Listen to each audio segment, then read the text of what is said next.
Thoughts and opinions expressed during this series may not be the same viewpoint as YouTube or our advertisers. Viewer discretion is advised, and this is not a news broadcast. Hello, everybody. Welcome to the channel, Yankees Outdoor Adventures, and another edition of Uncovering the Truth About Conspiracy Theories with my brother Ford, our co-host collaboration that we do each month.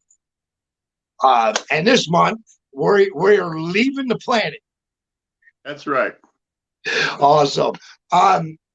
Actually, Ford, I think we're going to kind of jump right into it. Let me say a big hello, Uncle Al, Joyce Hammerbot, anybody else I seen come in, Wolfgang. Welcome, everybody, to the stream. It's always great to have you guys here. If you have anything to add relevant to the topic, please do. We'd love to hear from you. A quick reminder before we get into this too far, although some of these topics we talk about can express emotion and people get strong in their opinions, you are allowed to voice your opinion here. I just ask that you voice it to the panel. You voice it to Ford or myself. Don't voice it to each other. Let's avoid argument. Everyone's opinion is valuable. Ford, man, what a month on November. A new discovery. I had to say that. And why don't I pull up a picture of the new discovery while you just kind of begin to tell everybody a little bit about it? Yeah, this monolith in Utah, the Utah Monolith. What an amazing discovery. It looks like it's man-made. It looks like it's some sort of New Age art. But the fact that it's in the middle of nowhere just boggles the mind. Why put it there? What's the point of that? But it's a beautiful piece of work, whether it's alien or whether it's man-made. It's awe-inspiring. Exactly. Now, they have done a lot of hush hush about this thing. It's like they didn't want nobody to know where it is. I guess let me give a quick backstory or a quick short that it was actually discovered because they were tracking migrating sheep, desert longhorn sheep. Now, apparently, these sheep they travel through the Red Canyon, and this is a thing that they yearly do in the migration. And the what is it? The game industry or the what is the forestry? Whatever the forestry agent is called there in Utah. They're taking an audit right now. Right. They maintain a count so that they know if they're growing or they shrinking in size. In the tracking of these, well, lo and behold, they find this crazy thing, right? Wow. And now, to make it even a little more mysterious, of course, is they didn't want to tell everybody where it's at. I kind of agree with maybe not telling everybody where it's at because of people will flock out to see it. There is a worry of the environment itself. Everyone compares this to. Let me go ahead and say it. Everyone compares this to 2001: Space Odyssey. Now, if you've ever seen that movie, the scene with the apes jumping around the monolith, it is eerily resemblant of that. Although I've seen the movie, and no, it don't look like that because the whole top of the monolith was shaped different and everything in the movie. So, just saying. But it does kind of resemble that. The structure, now this was stated after the forestry agency, whatever they call themselves, went in, the state police also went in. The state police actually uploaded a video about it when they went in and did their little investigation.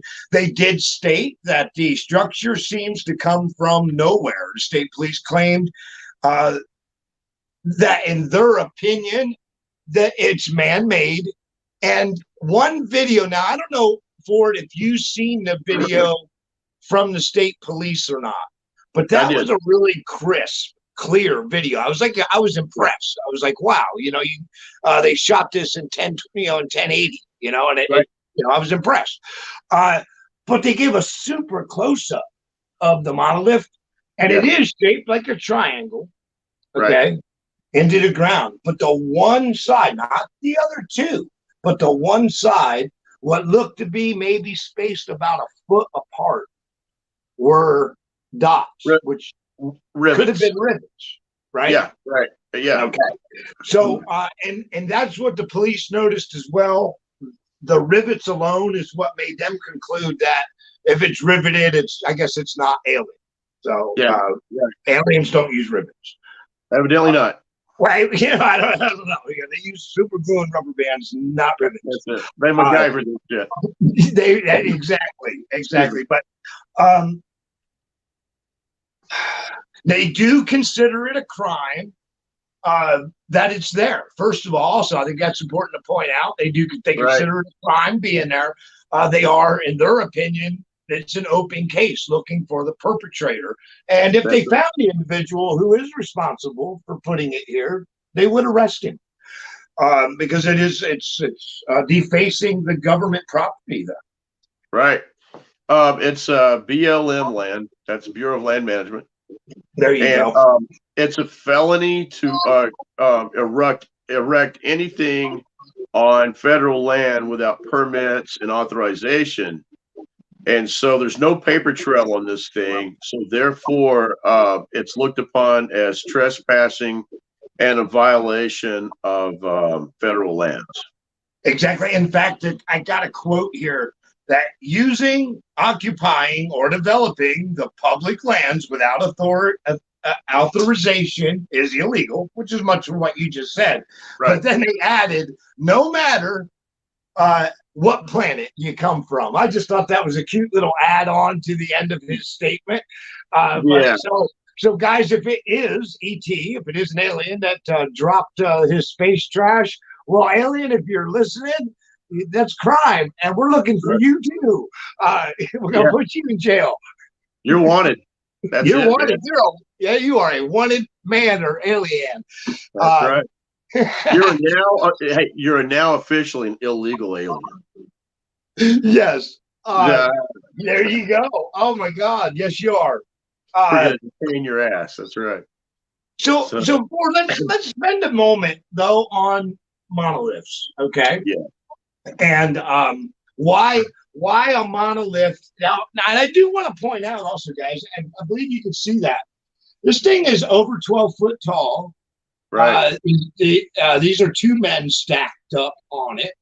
It is put in an out of the way location as well. Man, it is remote. Yeah. This isn't like you didn't just throw this thing over your shoulder and pack it up a trail either. It's huge. And it would be heavy. It is made of stainless steel. Now, I read today as to where the way that it's set into the earth, it's gone through bedrock, and somebody had to go out there with a jackhammer to break up the surface just to get this thing implanted. And right now, they don't know how deep it goes into the earth. Right. Now, so it's like an iceberg. So we see 12 feet of it, but who knows how deep this thing goes? Now, there's been all some of the ideas people have been throwing out there. And like I said, all points are valid. And maybe not here in the chat room today, but this thing blew up on Twitter. And some of the suggestions of what people thought it was just, too awesome. And I'm going to throw in there also one of the coolest suggestions I heard from you, Ford. And that was the periscope thing. And I just got to say, because, who knows what it is, right? And how cool, man. It might be underground dwellers looking back at us, because we're in awe of their telescope.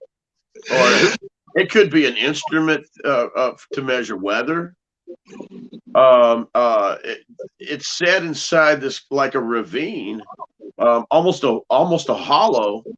So that would be a good spot to measure temperature variations, wind shear. So, gosh, it might be just a piece of metal that's artistic, but there might be a technology behind it. This thing is intriguing. Yes, yeah, it's it is in the weirdest spot. Even there was an artist. I don't remember his name. Maybe you do, but there was an artist in the 70s that went around constructing a lot of weird oddball stuff, and he kind of did it on the hush hush. Yeah. The difference between his stuff and this was he wasn't known to hide his things incredibly, in such a, this cavern only has one way in, one way out.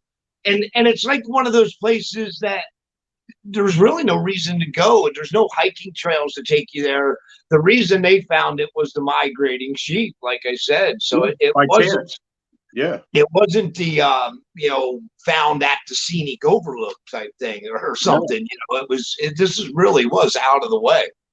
And the thing is flawless. It's almost a mirror finish, and it has no rust. It has, right. So it's obviously going to be a stainless steel. I did want to say though, here goes the whole wonder with this, right? Is you're not going to know anything about this thing until they do remove it. But most likely they are going to remove it. And the reason why they claim they will leave it if, and then came the if was if it can be proven that it does not cause any type of impact on the natural surroundings, they'll leave it. Now, but here's why I say they'll remove it. Since it hit Twitter, videos have now been blowing up of people who found it. Oh yeah, there's several YouTube videos of YouTubers going out and standing next to it, using drones to go over it. Now here's my point. Will the monolith mess up the environment? No. But will it being there and causing people to come in mess up the environment? Yes, absolutely. Hell yes. You mentioned. So that thing's gonna go. Which is kind of a good thing for the curiosity, because you're not going to know nothing until you pull that out of the ground. How deep does it go? What is the base of it like? I read today where the government asked some of the indigenous tribes in the area, and they said, "What monument?" They had no idea anything about this thing. They've been there for hundreds of years, and they've never ran across it. Right. So, I mean, that probably more so indicates that it's something that was put there on purpose later on. The idea that it fell from the sky, which that's another idea that's popping around the web, I have a hard time with, because things don't fall from the sky and stick straight in the freaking ground. Right. And this thing is sundial straight. So, and another thing too, there's no impact crater. And anything that size would cause at least a divot. Yeah, if it came like from outer space and fell and hit the ground, there would be, and didn't destroy itself. It's so solid that it didn't break up in this impact. It would have made a hell of a hole. It would have made one hell of a hole. Exactly. And the ground around it isn't disturbed like there was ever an impact. Instead of impact, it's impacted. Now, when the monolith, though, that part of it is going to continue to intrigue people because of the way I personally feel like ancient alien astronauts are part of a blame, because they tie every megalith they find into aliens. Oh yeah, so they're going to get a hold of this film day, man. Yeah, they create that spin.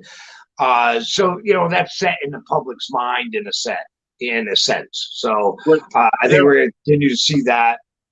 When I saw it a long time ago, I want to say the early 80s, the Russian space agency sent two probes, Phobos 1, Phobos 2, to Phobos. And Phobos is one of the tiny little moons of Mars. And as Phobos 1 approached orbit, something knocked it out. Something destroyed that satellite. And then the second satellite, now the Russians are famous for sending two of everything, because their theory is if one fails, then they've already got a backup contingency plan in play.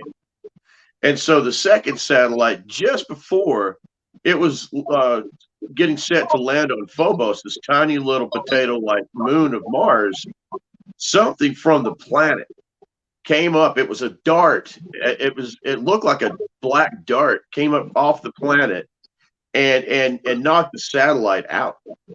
And so the satellite took a photograph of whatever came from the surface of Mars and hit it.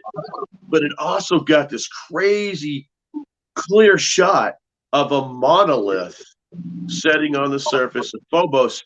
And something that's also intriguing about this, the famous astronaut Buzz Aldrin spoke about this. And in an interview with CNN, he said, there are many mysteries in space. And one such mystery is the monolith of Mars. This astronaut said, who put it there? Did God put it there? Did the universe put it there? So after our stream, I'd like to spark enough curiosity that people go out and look up Phobos 1 and 2, the Russian space agency, because the Russians came right out and said that is what I've explained to you was the series of events that happened. Right. And then therefore you got a monolith, you've got a UFO, and not only do you have a UFO, you've got a UFO that knocked out Russian satellites.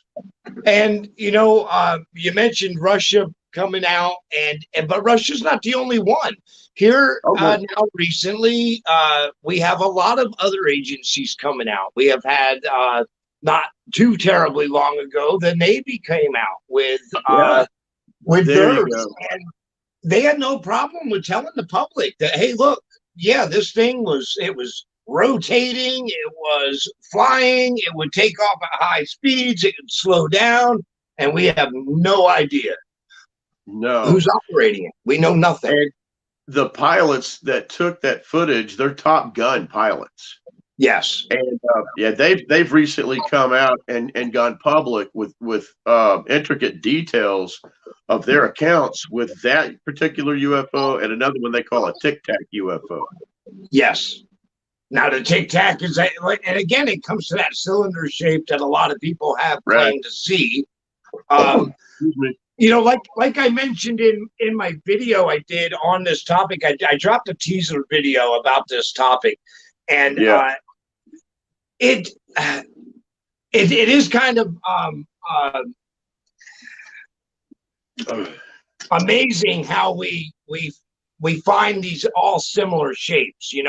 If we think that people are hallucinating or making up UFOs, the sightings from different locations seem to match up so much. And then when the military drops something like this, it matches up to what so many people have seen. And it brings to the point, does it make more sightings credible? Much more credible. Yeah, I think it does. I think it makes a lot more sightings credible. For the longest time, the military purposely fed the fuel of playing off aliens or UFOs or anything of the sort as being from crackpots. But also, our government has openly admitted that we used that as a tactic during the Cold War. We were creating things. Again, let me pull up another picture. We were creating things during the Cold War era that we didn't want our enemies to know about. And in doing that, we may have created a UFO hysteria. Well, I think about the secret program of the, I think it was the SR-71 Blackbird. Now, the Blackbird was the predecessor of what you're showing now, which is the stealth. Right, that's actually the stealth bomber. If you guys have, I've had the opportunity to watch these come in, land all the time. Actually, too much because I was stationed there. But it is really a remarkable piece of equipment. And to see it in action, to see it move through the air is just kind of almost looks like it defies physics in ways. But of course it doesn't. It's one of our planes. It's not a UFO. Although I think at one time, dude, to be honest with you, I think this is a spotted UFO. Oh, absolutely. For many years before we allowed it. I was going to say the exact same thing, Yankee. Yeah, misidentification. Yeah, and this one here, especially this one, because it's got that classic triangular shape that so many people have seen. Right. Especially, I think for a long time in Belgium, they reported seeing the flying wedges, the triangles, and the thing about that is that we have a base there, and I think that was I think those accounts, those sightings and reports, I think that was United States advanced technologies. Well, I gotta say, whenever we talk about UFOs and there becomes credible accounts of UFOs, right. there's always Air Force Base nearby. I mean, that's like right. Hey, I mean, it's really almost too coincidental. I can't see the chat, but you can. I think that yeah, I'm told to my right that Uncle Al is talking about a situation in India. Black iron pillar. I don't know anything about that. Now I'm intrigued with that. Yeah, I don't know about that. Now, see, India. When you get into India, you look at their religious texts going back to, I think, and I'm going to mispronounce this, and if anyone is Hindu, I apologize. I think it's called the Mahabharata, and what they talk about is warring tribes coming from the skies, and one of the tribes set up a island called oh gosh, it starts with the D. Oh dang, the island of Dwarta. And so and that's where their gods Shiva, Vishnu, that's where Krishna, that's where they all came from.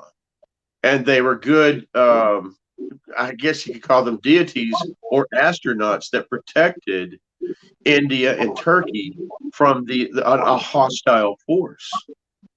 And now we're starting to find relics that kind of correlate into that. We recently discovered an amazing underground civilization in Turkey. And evidently those people went to live underground because things from the sky had the technology to do so much damage. Evidently there was some sort of a war going on. But we didn't have that technology then. And where science would step in and say that this is mythological combined with realism and religion. Yeah, right. But I would also point out on your side of this that you can track cultures all around this world that have an underground history, or tell stories of an underground people, and that's anywhere you go in the world. Yeah, I think go ahead. I just want to real quick. I'm having trouble moving my chat here I don't want to kick myself out of the chat room again. Okay. Someone did say, and where was it though? I think it was Detroit Prepper. I just wanted that Detroit Prepping. I'm sorry. When we were talking about the monolith, he had mentioned that it's an EMP generator, and I just thought that's cool. Awesome, man. That's something. And I like that. Yeah, I do too. I think that's pretty cool. Detroit Prepper. And I noticed that we got some talk about the show Ancient Aliens, and let me ditch on the show Ancient Aliens for a minute, if you guys don't mind. I too am a hypothetical professional, or whatever the hell he calls himself. The Giorgio dude is so one-sided and spreads so much BS with their one-sided viewpoint of what all history is. I personally lean more to believe that our culture is much, our societies are much older than people are giving credit for, and that our technologies that boomed merely boomed because of others who spread it along, because there were more advanced people here. Not that they were aliens or anything of the sort. I personally feel there's a lot of proof that stands behind this, but I also believe people like Ancient Aliens cover up the real proof to sell their UFO story. But it's so damn fun, man. That Ancient Alien stuff, that is a blast. I love that shit. But now, I want the truth more than that, though. You know, if you could find out that man was here 100,000 years longer than you thought, well, then there's where all your technology came from, guys. Plain and simple.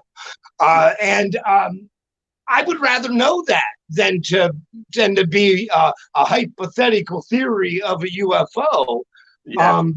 Let's find out the truth, and BS stories to make money cover up the truth.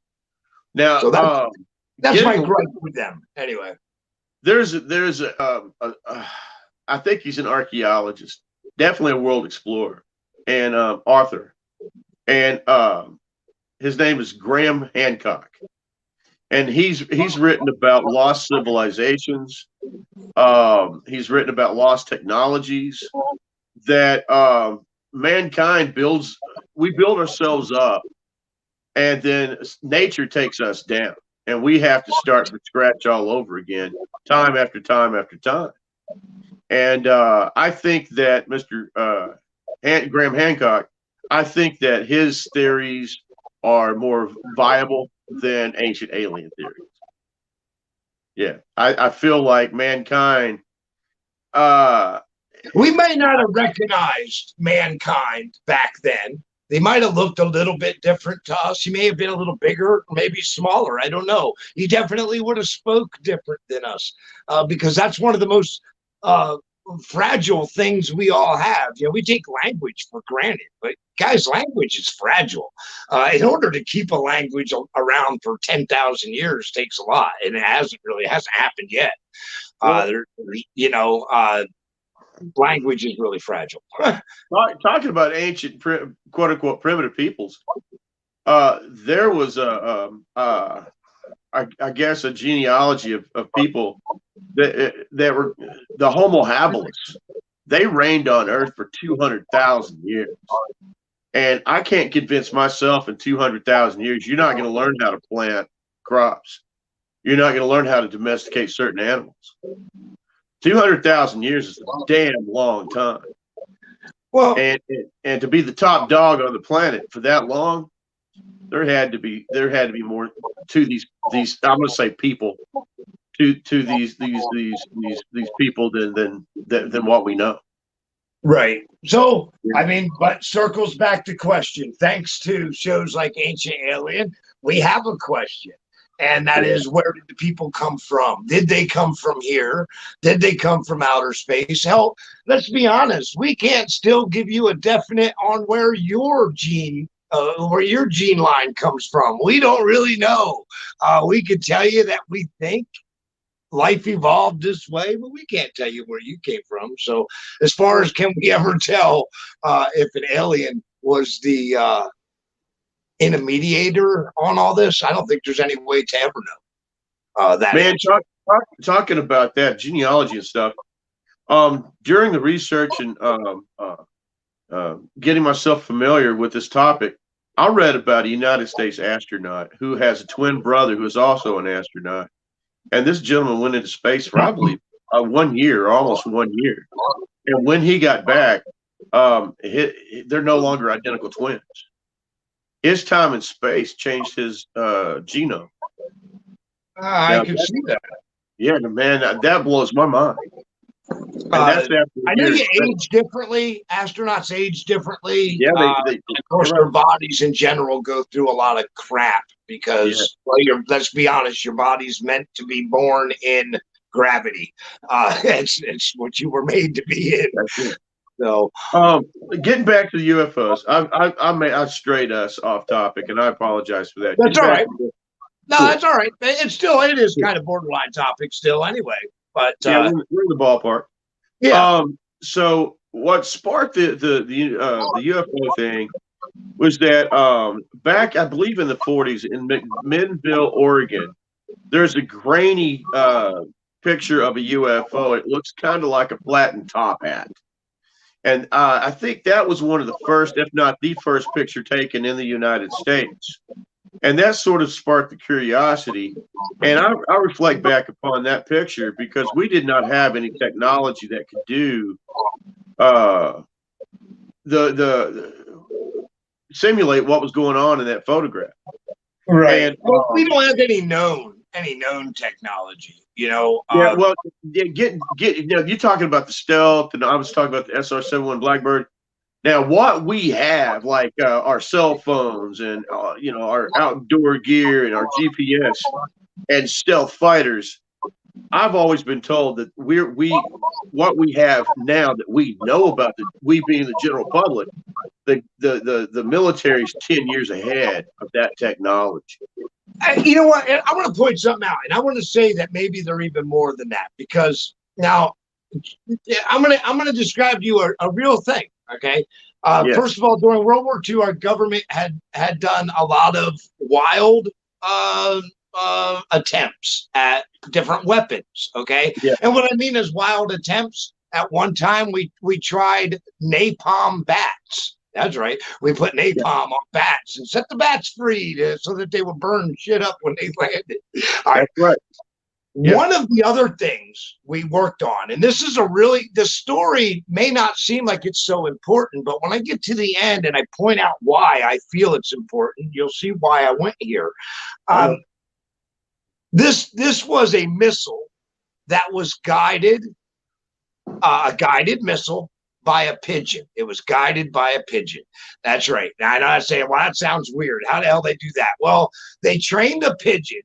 Now, and listening to all this, you guys aren't even going to make the connection of where I'm going, why this is so important. But they sat the pigeon in front of a screen and taught the pigeon that when it pecked on the boat, that it would get bird feed.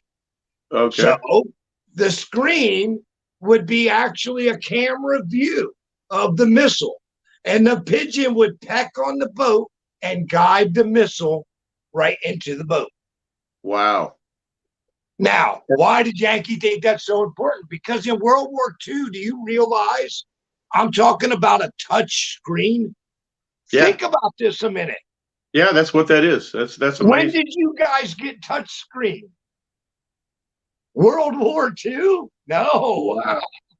But we had it because you can find video of the project in works of the pigeon pecking the screen and getting fed for it. Well, look at the technology that the Nazis had. I mean, if they could have financed themselves better, and they could have had 10 more years, they would have dominated the earth. Oh yeah. And I'm not coming across as a pro-Nazi. I'm not. No. But God dang it, I'm impressed. Could have went that direction. Yeah, their technology was amazing. And Werner Von Braun, the head of their rocket, he invented the V2 rocket. People don't realize that after the war, he was given asylum in the United States and then given a job, and that job was the head of NASA. And our still use his designs today. Yes, those exactly. Haven't changed. I mean, that's why you sit and say they were so far ahead of their time. Because guys, look how far ahead we are now, and those designs haven't changed. That man was decade. He was like the Elon Musk of his time. Yeah, definitely. Yeah, definitely. We are junk food to most aliens. I believe that. I don't see why an alien, if they're smarter than us, they would know not to fool with us. And if they were dumber than us, then God help them, because we're going to mess them up. I think what we have going for us is we're nasty. Human beings are dirty, filthy creatures. Look at the pandemic going on right now. Yes. In order to come down and put boot on ground and invade us, you're going to have to be a stout sumbitch because we're nasty. And that's right. Yeah, war of the worlds, man. You know, I mean, ultimately, when you're talking about something coming from another planet, then that's worse than incursion on the Native Americans. At least that's disease from the same planet. But you're talking about interaction from an entire another world. Wow, that chances of that working are probably slim to none. Hey man, we're 35 minutes past our normal schedule. Let's just keep this going. I'm having a great time. If you're in, we'll roll. Everybody's seem to be enjoying it, so we'll keep on going, cool. Man. Yeah. Now, one thing I spoke to my neighbor. He's a Baptist minister, and he says that the church, quote unquote. I'm not saying all of churches, all ministers, they're playing up the whole alien thing as demon. But I don't think aliens have anything to do with demons. And I don't think that aliens have anything to do with conquering us. And here's why. If they were going to conquer us, if aliens were going to conquer humanity, they would have done it back when we had sticks and stones, not nuclear weapons. I agree. Yeah. I agree. So they're not, if it is alien, they're not here to conquer. And if they were here to see, because the other thing that, like, it's aliens, of course, we got to bring up this show constantly because really it's the authority on the topic because it's the show that hogs the airwaves of it. But they'll point out that, well, then maybe the aliens are trying to guide mankind. And I say, if that were the case, then why the hell don't they land? You want to guide mankind? There's no guidance. Yeah, I know. That would be direct intervention. Boom. Yeah, so, right. You know, I mean, why wouldn't there be?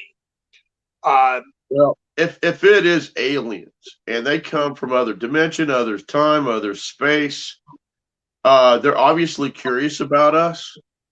And I think that we're no more than a holiday resort to them. They probably come and stare at us and ooh and ah, and then get the hell away. More like a zoo. We're like a zoo. Yeah, look at what these shaved apes can make. That's right. Wood Pigeon pointed out, who's to say they aren't the ones that bring the disease? And that's a true point too. And I do remember that. And hey, Jerry, welcome. I do remember that as I was reading the chat, and I forgot to say something earlier on. Detroit Preppin had mentioned, why is it we automatically assume everything's alien anyway? Yeah, that's good. That's good. Yeah. And that is really a really valid point again. Very valid. I think more like I pointed out in that video, our governments have, not just our government, every government has been working on unique things. You want the best and the fastest, and that's what you want. So that you can use it in war. And that guy, people do, and again with the people back to that too. But that's about the only thing I could figure why aliens would want to come here to say, 1 million years ago we were animals like these things. Look at them. Yeah, right. Look how they're killing themselves with their food and their air. They think they're so smart. That's right. Yeah. They think they're so smart with their flat earth. They think they're smart. Look how barbaric they are. That's right, man. Now I got to interrupt you. This question or hypothesis comes from a guy named Detroit Prepper. Yep. I've got a Detroit Prepper. I'm going to look you up, man. I like your style. I'm definitely after the show going to find you. That's good stuff, man. Make sure, guys, any of this, make sure you also leave a comment on the video when you get a chance. Just come back and drop a comment on the video. I was here or something. That helps. That'll help the guest. It'll help other audience members find you because we can't click on avatars anymore. But I read the comments, everybody. I read these comments, and I like to go back. And if I don't know a channel, I like to go and look at them and check them out. So what was your point there, Ford? Well, he makes a good point, and that goes right back to what I was talking about with the Nazi technologies. Like they had a thing called the Nazi Bell, and they were working on time travel with that damn thing. Well, they had jet aircraft, and our guys were, in Mustang aircraft. They were like jets going by. They didn't know what they were. But what the hell is this flying by us at such a crazy rate of speed? And at first, that was a UFO, but then we found out it was Von Braun's jet technology. So who knows what we have? Hey, now I'm gonna flip this, and I hope you don't mind me putting you on the spot. Do it. We shared back and forth. Now you have a UFO encounter that I would like for you to share if you're comfortable in sharing. Yeah, I will share it. Well, first of all, I want to say, as an outdoor enthusiast and a sky watcher, okay, you guys know if you follow my videos, I tell you about stars, constellations. Watch it for meteor showers. Well, you don't watch it for a meteor shower unless you literally lay on your back, look at the stars for a couple straight hours. Okay, that's how you see a meteor shower. And I do this. All right. Now, in my life of doing this, I have to openly admit, on the term of what a UFO is, unidentified, I have seen many. Okay. When it comes to lights in the sky that either disappear, move in an odd way, or just don't blink at all, like airplanes should be or whatnot, or make no noise. They aren't events that usually last long, drawn out times, long enough for you to make you go, huh, I wonder what that was. And if you're wondering, it was a UFO because you don't know what it is. That's what a UFO is. That's right. But I've had one experience that, well, was joined by multiple people. And it was way more unique than just one light in the sky. And I will definitely share it with you. I feel like anything we could imagine has been built. Now, I want everybody to know I'm springing this on Yankee. Before these shows, we spent hours talking with each other. And he shared this with me. And Yankee, I appreciate you, and I don't want you upset with me for popping this on you. I'm not, dude, because here, look here, I'm going to surprise you now because, come on, work for me. Hang on a second. I'm going to surprise you now because I knew that you wanted to talk about it. So I even created a little picture show for you guys because I don't want you just to hear about it. I want you to know what I see. Okay. You take it away. I'm out. Yeah. And let me. Oh, you want me to go ahead and open a big screen for everybody? Let me do that. Let me do that. And it would be this one here, I think. All right, you take the floor, brother. It's lagging on me tonight here. You're fine. Okay, I'm going to take the floor from you for a minute. Now, I don't know if you can see my background, guys, because my background is just a starry sky. Okay. And this particular night was just like this starry sky. All right. You could see a lot of stars. Now, I was in an area on a road that there wasn't street lights. So I didn't have any glare of lights from it. The only lights that you would have were headlights of cars. But we were, at this point, when I first seen it, seemed to be only car on the road. Now, nearby, there was a fence. To the other side of the fence was a military airport. They had lights, but their lights was a glow that came up out of the mound because that military base, you couldn't really see in the base anywhere around it. It was, you know how they build the hills and then the fence? Well, that's the deal you had. So you didn't really see, but you seen the glow of lights coming out of it from the one side. Now, we were going down the road. I just happened to take notice of, wow, what a starry night. Had a passenger with me. And as I was looking at the starry night, I noticed oh, come on. Why is it doing this? It's lagging on me here. There we go. I noticed one light. Okay.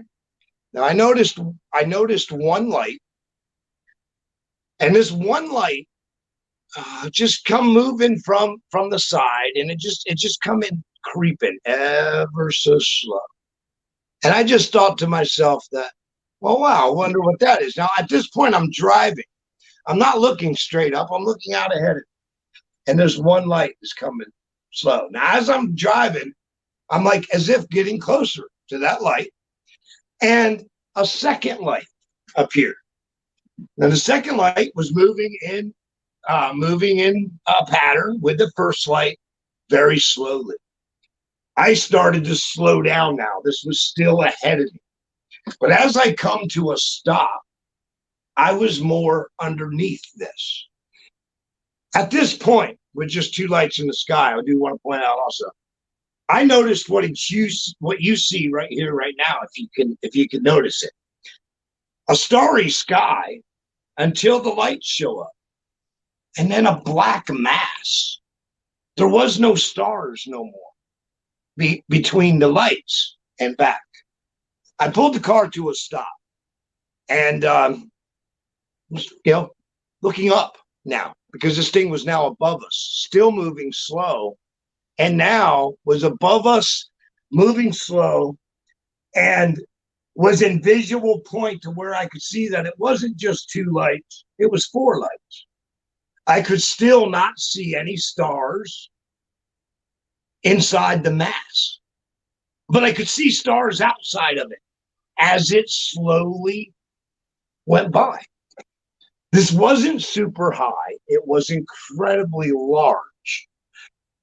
As it went by, you lost the sight of the first light to the horizon. I mean, it was low, so the trees and whatnot took away the first light, then the next two, and then finally the last light.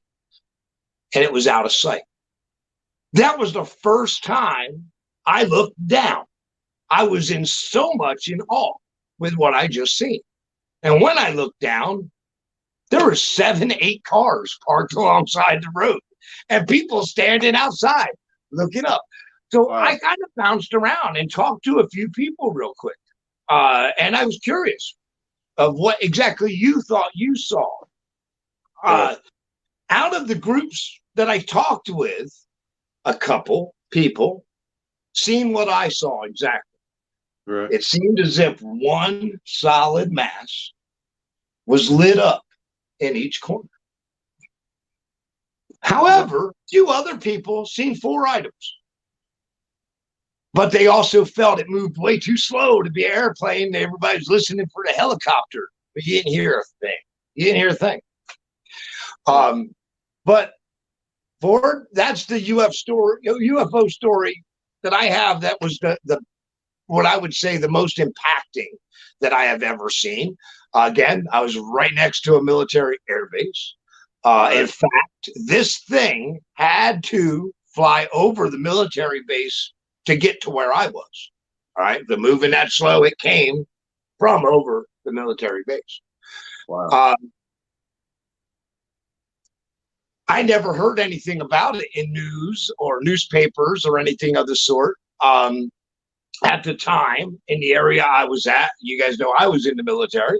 I asked questions about it.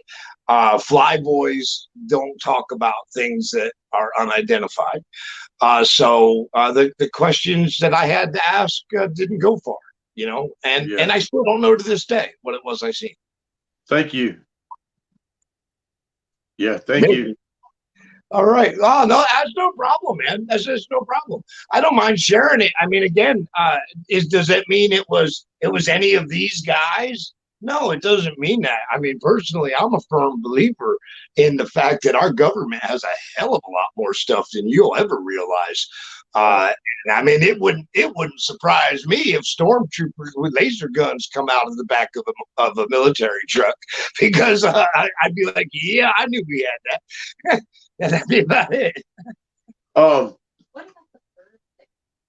Yeah, my wife is in the room with me now. She says, "What about things like anomalies, like birds that fly and suddenly hit something in the sky, like a wall, a visible wall, and then fall, to the earth dead?" We had that in Arkansas twice, and it was hundreds of birds.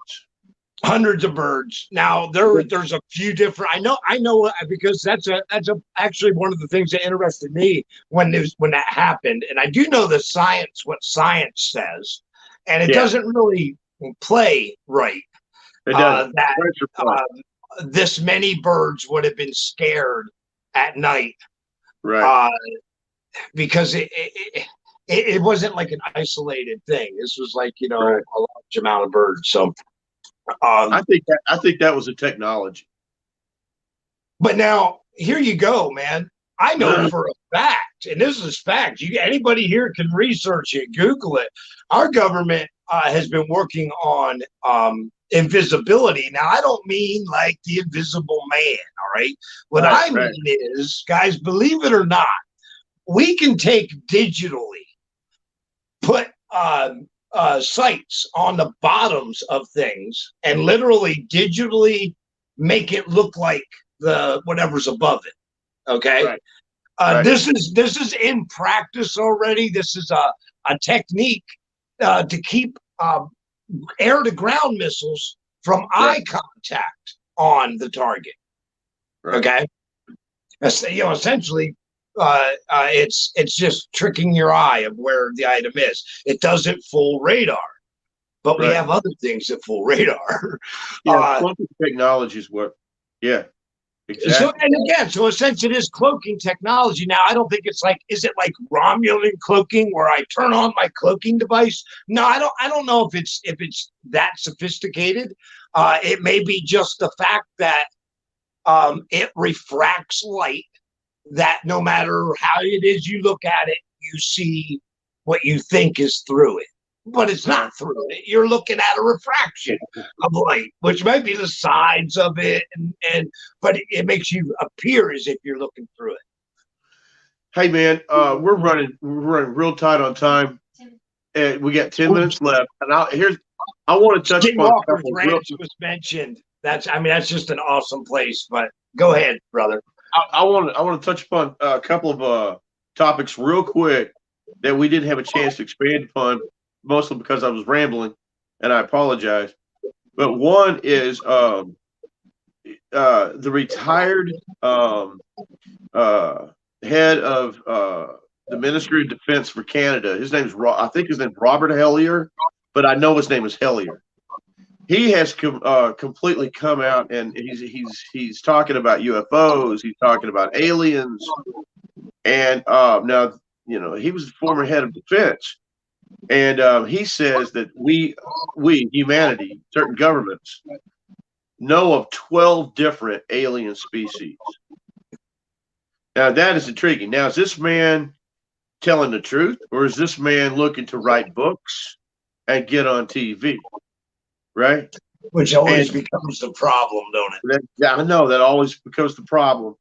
And there's another gentleman named Pope that was the head of intelligence, I think, the military intelligence for Great Britain, and he's done the same thing. He's come full disclosure, and he's on a lot of these shows, and ancient aliens and stuff like that. But these guys are intriguing. Now, it's like the guy, and I'm sorry, I don't remember his name, and I should, but the one who claimed he worked in Area 51, the one who kind of like Bob Lazar. Boom, thank you. Yeah. When you listen to the dude, he sounds really credible, but I got to be honest with you guys. If you clean up somebody, put a pair of glasses on them and a suit and tie, they sound credible. If they look credible, that makes them sound credible. So it doesn't mean they are. Look at politicians. Okay, I think he's legit, man. It's if he were legit, and he may very well be. The government did a good job of hiding his ability to get the information that he got.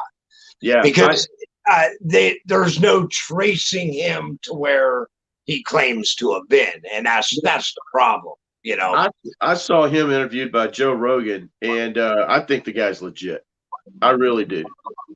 I'm who am I to say whether if you told me you've seen some crazy ass thing that the government has, I wouldn't doubt it anyway, because like I said earlier, guys, I already know that I use that comparison of the touch screen. If that doesn't explain to you that the government was using a touch screen, 80 years before y'all were? Come on. Hey, man, we're running out of time. Can we do a part 2 to this? Hey, if you like to, man, we definitely can. I want to. We got so much more to talk about.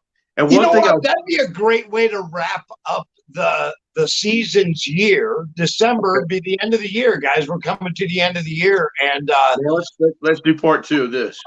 Let's do a part 2. Would be the last Thursday of December, and I want to talk about the Phoenix Lights. I want to talk about the Phoenix Lights. Yeah, we didn't even get to that yet, man. Man. It's the #1 mass sighting in history. And you know who reported the Phoenix Lights? The actor Kurt Russell. He was flying into Phoenix with his son, and he reported seeing those UFOs.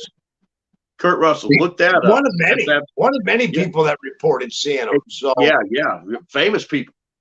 A lot of people, like there were pilots that came forward. There were people that understood and lived around the airports where they dropped flares. They knew the difference of flares, and it's like the day after the Phoenix Light, the government flew over the exact same area and dropped a crap load of flares. Yeah, and everybody took pictures of that too.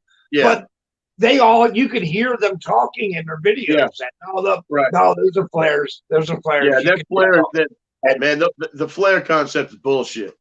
It was a cover up. The flares was a cover up by our government. Why else would they do that? But again, that circles this around to just because it's intelligent, does that mean it's from out of this world? Right. And would our government be quick to cover up something from out of this world, or be more quick to cover up something of their own? Hey, that's a good call.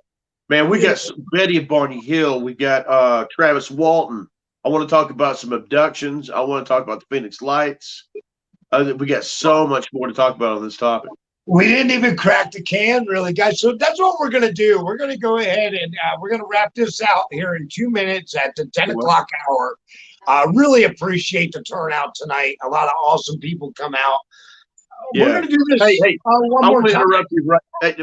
I want to say very special thank you to everyone for their time on this holiday. I wish everyone a happy Thanksgiving and safe travels. I appreciate everyone so much. Awesome. Definitely. And I you know what, man? I don't even have you on the screen, do I, Ford? We're all better off for it, Yankee. You just you keep it the way it is. Oh, man. No, I didn't realize it. I just looked up and I was like, oh, wait a minute. Oh, hey, and I'm normally in my living room when we do this. Tonight I'm in my office because I've got a living room full of COVID. Oh, wait, I mean family. So I've already stay safe out there. Oh, geez, man. All right, we are going to wrap up. We'll see you guys again. Thanks, everybody. Thursday of December. We'll do a part 2 of this episode because we didn't even scratch the surface. Part 2. I'm wanting this, man.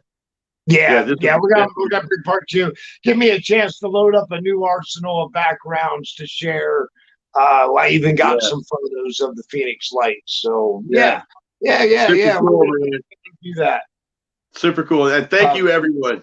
Thank you so much. Thank you, everyone. And happy Thanksgiving to all of you. I guess that's it, man. You ready to drop out? And Hammerbot, thank you for your assistance in the chat room. Hammerbot. Well, so many of you came in tonight. I'm just glad to see all of you. Yeah. So, all right. Until our trails meet again, everybody. All right, everybody.